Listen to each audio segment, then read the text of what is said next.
Chinese warship na nagbabalaksa ng humarang sa multilateral cooperative activity muntik pasabugin ng US Navy warship. Ready na nga ang US Navy warship na magpuputok sa China. Ang kaso kinumpronta pa lang sa radio challenge ng Philippine Navy warship. Tumakbo agad. Nagbago agad ang direksyon nito at lumayo sa paglalayag ng mga barko ng Pilipinas at kasamang bansa.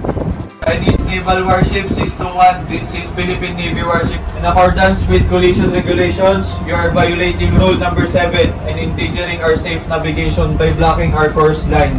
You are advised to keep clear immediately and avoid risk of collision. Again, you are advised to keep clear immediately and avoid risk of collision. Your actions are being recorded. Pero habang nagsasagawa ng pagpapatrolya ang Pilipinas, US, Japan, New Zealand at Australia, nakasunod pa rin pala ang Chinese Navy warship. Nakikiepan lang. Inanunsyo rin ng Global Times na magsasagawa raw ang China ng sariling pantapat sa military drills ng Pilipinas. Pero wala na raw atrasan ng AFP at Philippine Navy doon. E di magsagawa daw ang China ng kanilang military exercises. Pag nanggulo yan, papalagan raw yan ng ating mga hukbo. I don't have the exact details as to the location of the drills, but nobody is holding back them performing these drills in international waters.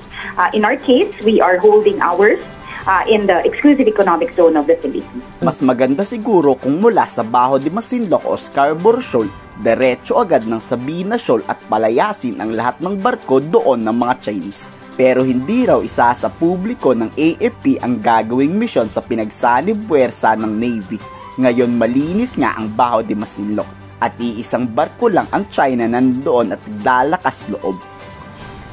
So as of now, we cannot divulge the operational details of this activity, but our naval and air forces units and of the participating nations will operate together, and we will be conducting different kinds of drills. Until such time that this is finished, we will be giving you further details. Sa gantong pagpapatrolya, napapalakas ang pagsasanib puwersa ng mga kalyado nating bansa.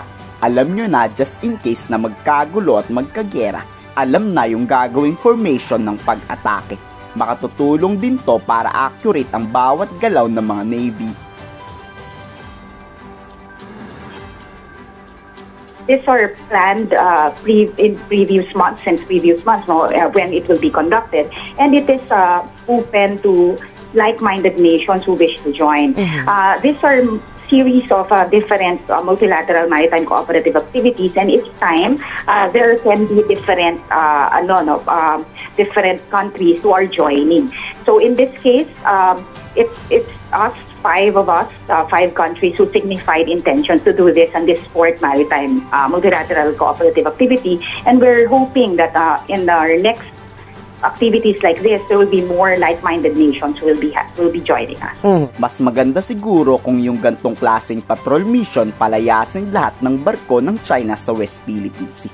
As in, nilisin nila lahat. Ano sa tingin nyo? Pabor ba kayo dito? I-komento sa baba ang inyong salubin.